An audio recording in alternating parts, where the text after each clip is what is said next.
Welcome to the Profitpreneur Power Play podcast, your daily dose of strategies, insights, and action steps to grow your business and build your freedom. It's time to stop playing small and start making power plays.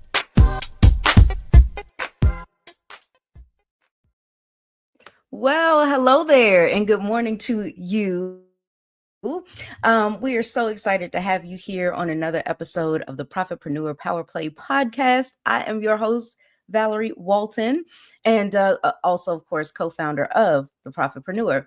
And we're very excited to not only have you with us today, but also our special guest. We have him back, and we're so excited, Dr. Bob Clark.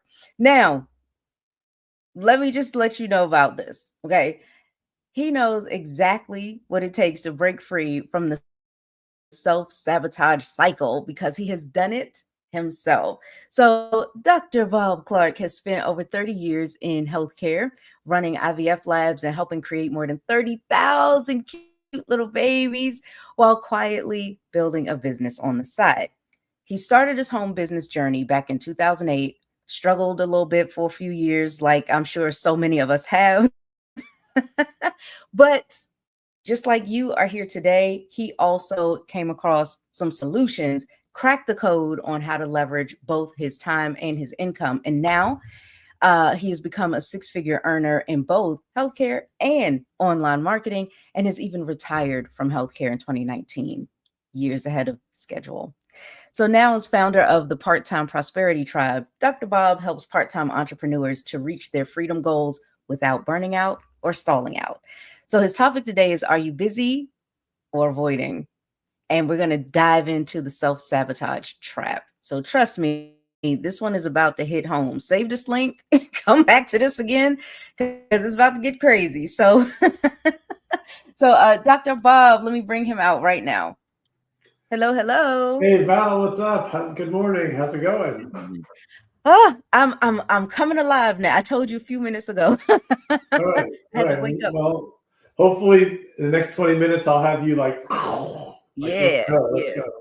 I'm excited for it. All right, I'm gonna hand it over to you. Enjoy. All right. Thank you very much, ma'am. Thank you very much. Hey guys, how are you? Good to see you again. Self-sabotage, right? Self-sabotage is, I'm excited today to share what I know about this topic with you, because this one thing is what held me back for years. I sabotaged myself more than anything else sabotaged me in my business. And I'm going to explain to you why today it happened to me, and why, if it's happening to you, I'm going to tell you why. And I'm sure I'm going to cover it in the next few minutes. So imagine this, right?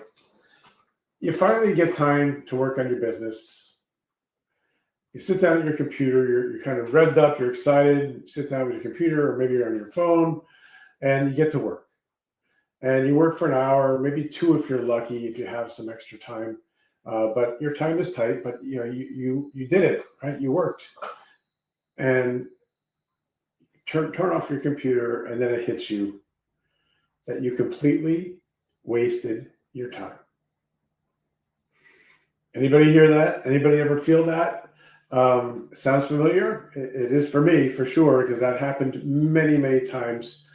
Val mentioned that I struggled for a few years, and that's exactly what I was struggling with. I wasn't lazy. I didn't have a lot of time, but I was working. I wasn't lazy, but there were too many nights where I'd lay in bed after I finished, and I think, man, I didn't do anything that really mattered today. And that's a terrible feeling, especially if you're short on time. So here's the question I have for you guys. Are you spending time working on the important things in your business, or are you just doing busy work? And if you're really honest with yourself, most likely there's going to be a lot of times where you're just checking the boxes that you're getting things done, knocking things off your to-do list, but you're really not doing the important things. So when you spend your time doing things like checking your emails, scrolling social media, tweaking your website for the fifth time, right? It feels like business. It feels good, but it's really just motion, right? It's not impactful. So let's do this. Rather than me trying to tell you, or rather than me telling you, like, what are your most income-boosting activities and why you need to prioritize them, we've talked about that. I've talked about that hundreds of times. And if you need extra training on that, I'll do that soon. But rather than just trying to help you identify the income-producing activities, because even if you know them, if you're self-sabotaging, you won't do them. So rather than doing that, let's get today, let's get into like the physiology and the psychology of why we default to the easier tasks, right? Why do we do that? Why is it happening? Because if we can understand why it's happening, then maybe we have a shot of reversing this self-sabotage. So a couple things. First, your brain is wired for safety, not success. Okay, your brain is wired for safety and not success. Your brain's number one job is to keep you alive and to keep you safe. It's not, the job is not there to make you rich or make you money. And that stings sometimes, but it's a reality, right? And it goes back to the whole survival mode back, in the early days of the caveman, right? Where it was protection against things, right? Your brain really was there to help you think, to keep you alive. And that means your brain prioritizes safety over growth, comfort over discomfort, and predictable over risky. So when you face a business activity that feels kind of vulnerable, right, that has you on edge, maybe like recording a video, a lot of people get really kind of scared and upset and kind of like anxious about recording videos, right? Or messaging a prospect, that can be really stressful too. Or sending a sales email, right? Anything like that, that's kind of, you're feeling vulnerable about, your brain detects that as a perceived danger. Now, it's not a physical danger like back in the caveman days, right? But it's an emotional danger, an emotional risk, which your amygdala in the brain, it's a structure in the brain, they treat that almost the same, a physical danger versus an emotional risk, right? The amygdala in the brain kind of treats that the same. So the result is avoidance. Avoidance kicks in. You get an urge just to, out of nowhere, right? Let me just check my email, right? Let me tweak my profile. Let me see what if I got any messages on Facebook or Instagram, right? Let me check out this or that. That is your brain kicking you off of something it perceives as a danger, like recording a video, and shooting you over to an avoidance task that really has no impact in your business. And that's what's happening, right? It's an illusion of productivity, but it's actually an escape. So that's, when I learned that, it made so much sense to me, and it really helped me understand that. And I'm going to show you at the end that you don't have to be a victim of this, but the more you understand why it's happening, the more you can kind of kick the habit and avoid this whole self-sabotage trap that we're talking about today. So that's number one. Number two is easier, right? Easier feels more rewarding, right? When you complete a quick task, something like crossing something off your to-do list, reorganizing your Canva folders, watching another how to grow your business online video on YouTube. When you do that, you actually get a hit of a chemical called dopamine. A lot of you guys have probably heard that. Dopamine is the brain's reward chemical. And when you get a hit of dopamine, it feels good, right? You feel accomplished, but only for a moment. Because you did something, it was fast, it was easy, it was no risk of failure, it was no risk to anything else, nobody can judge you, right? But you clicked it off your list that you did it, and you get a dopamine hit, and it feels good, right? That's what was happening to me. I think I related this story last time, but I'll just briefly tell you.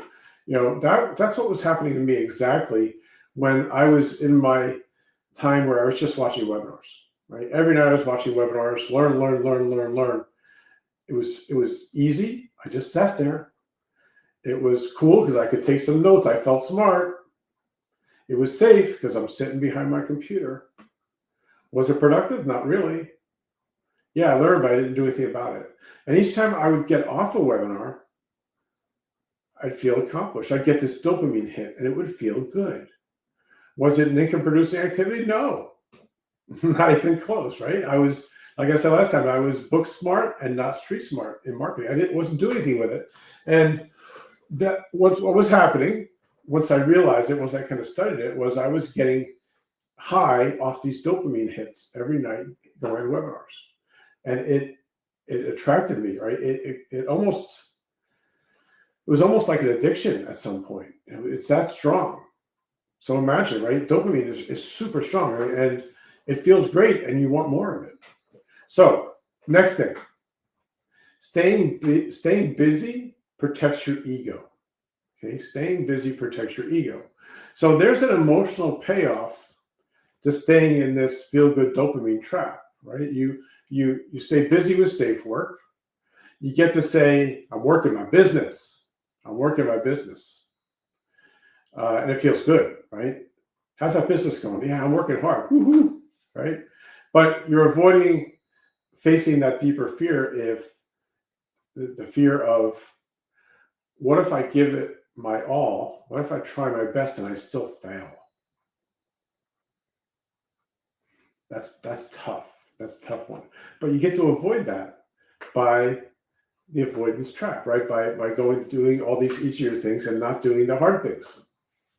So this is really your self-sabotage trap in action. So I've been going about 12 minutes. In the time I have left, let's talk about the psychology of avoidance, right? Why do we distract ourselves from what matters? So for some of this I've already covered, but just looking a little bit deeper. First of all, avoidance isn't laziness. Okay? Avoidance is not laziness, it's protection. And as I said, it goes back to those rudimentary feelings of the brain and the body trying to protect itself. So most entrepreneurs don't avoid because they're lazy. They avoid because whatever the task is in front of them feels emotionally risky. So they avoid it and they go do something easier and more comfortable. The real root of avoidance, and here's what I really want to dig into, because this is it. This is really it. This is really why you avoid. The real root of avoidance is emotional fear. Okay, F-E-A-R, emotional fear. And there's really three core fears that live just below the surface that ignite this avoidance trap. Fear of failure, fear of success, fear of being seen. And everybody on this call, everybody watching the recording, probably has felt at least one, if not all of these, when you try to do something outside of your comfort zone. Right? And outside of your comfort zone usually means doing something important, right, for your business. So fear of failure. What if I try and it doesn't work? Okay. We've all had that, right? If you don't try, there's no risk of failing. But as soon as you try, now it's risky, because what if it doesn't work? Right? That creates paralysis. Instead of risking failure, we stay in preparation mode. That's what I was doing watching webinars, is preparation mode. So we organize, we plan, we overthink, but we never get going on what matters most. So fear of failure. Second one, fear of success. You know, I didn't believe this existed until it happened to me. So what was happening to me was, when I first started, I was in network marketing. And as I started getting some results, which took me a while, but as I started building a team, I noticed I would always pull back. And I talked about that last week. Now, one of the reasons I pulled back is I told myself that, oh my gosh, I'm so busy in my job, I don't have time to support a team. Right? And I wasn't saying this out loud. I was saying this in my mind. So I don't have time to support a team, so I better not build a big team. Right? I was actually sabotaging myself. It was a fear of being successful, which can happen, right? Because if you are successful, then you have to show up for people, right? It's hard. And then the third one, fear of being seen, I think really goes without too much explanation. What will they think of me, right? Will they make fun of me? Are people going to say I'm too old, too young, too fat, too thin, too ugly, too whatever, right? There are people out there who will do that. And that's the risky part of all this. The more you show up, the more you risk that someone will say something mean. And if you show up enough, it will happen. So, the easiest thing is to not do the video, not do the live, not do the training, because that's safer. Okay. So those are the fears behind why we avoid things. So we know, at least we know what we're dealing with. And then the final thing I'll leave you with is that avoidance grows in silence. Like anything else, right? When we worry about something and worry about something and worry about something, the fear grows and grows and grows until the worry is so big, right? It's much bigger than the actual problem. And it's the same with this, right? As we avoid doing the more important things, the scarier they feel. The heavier the task becomes, the more shame we pile on ourselves for not doing it. And then we say, things like, man, I've fallen so far behind. What's the point? I give up. Which is exactly how businesses die, right? Not from lack of talent, but from a quiet, consistent avoidance. Quiet, consistent avoidance. So I've laid it out for you. I kind of try to explain to you why this happens. So then I don't want to leave you there, right? So what can you do about this? Are you doomed to avoid things forever? No, you don't have to. So the fix, as with most things, starts with awareness, not willpower, right? If it was all willpower, it wouldn't happen to a lot of people. A lot of people have a very strong willpower, but they still fall into this sabotage trap. You can't fight avoidance with willpower. You beat it with awareness and then action. Those are the two things. So if you start with the question, what am I avoiding right now? If you find yourself off doing busy work, first one is awareness, right? Oh man, I'm really avoiding today, aren't I? Right? Once you're aware of that, then ask yourself, why? What am I afraid of? Where in this list of fears does this fall in that I'm avoiding? What am I avoiding, right? And lots of times, I'm avoiding making that call because I'm afraid of getting rejected. I'm avoiding doing this video because I don't look good today, right? Or my voice sounds funny today, or I'm gonna mess up. Right? So, a lot of times what you're avoiding, but get into why, dig deeper.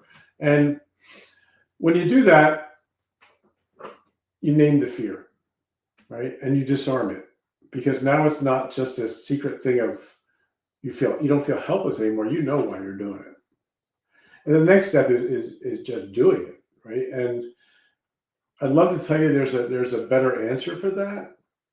But for example, if you're avoiding doing a video because of all these fears, the best way to get through the fear is to do the video, right? And there's no shortcut to that. For most of these things, there's not really a shortcut. It's just getting you to a point where you actually do it. Even if you don't do it well, you do it, right? My friend Mark Harbert, he has this thing, he trains his people who are really scared of video to go create a Facebook group with only yourself in there and record videos in there so only you see them, to get yourself used to doing the video. And it's things like that. There's little tricks you can do, but the bottom line is you got to pick up the video camera or the phone and start talking. And it's hard. It's uncomfortable for a lot of people. So yes, you can become aware of why you avoid things. You can label it, right? You can name the fear that's happening. But the bottom line is, once you call it out, you got to do it. You got to do it. So I'll leave you with an action step for the week. Okay. I call it the one thing rule. The one thing rule. So this week, when you sit down at your computer and you start your work session, start with asking this question. What's one uncomfortable thing that I can do today that will move my business forward? Okay, what's one uncomfortable thing that I can do today that would move my business forward? And once you've named it, here's the hard part. Do it first. Do it first. Prioritize it first. So you're going to ask the question, what's one uncomfortable thing that I can do? And then once you know what it is, do it first. Do it first. If you can get into practice of doing that, you'll never waste your business time again, right? You'll never self-sabotage because you'll be doing the things that matter in your business. You'll start seeing the results and you'll break that cycle. I think what happens to most people is they get stuck in this self-sabotage cycle and they don't know how to get out of it. Some people don't even realize they're doing it. And that's what makes it so insidious. So from today, hopefully you know, okay, yes, it exists. I'm not lazy. It happens to a lot of people. Here's why it happens. It's based on brain chemistry and avoidance. And here's why I avoid, because I'm fearful. And this is what I can do about it. So we covered a lot in 20 minutes. And if you may need to go back through the recording once or twice to get it all. But I hope this has helped you out today. You have your action step. Go ask yourself, what's one uncomfortable thing I can do today for my business? And then prioritize that first. And with that, that's your training for today. And I'll, Val's going to come back in and let's go. Awesome. Love it. Love everything. I got into my scientific geek today. Yeah. Oh my gosh. That was so good because I can definitely relate to that. You brought back some memories for me. Yeah, sorry.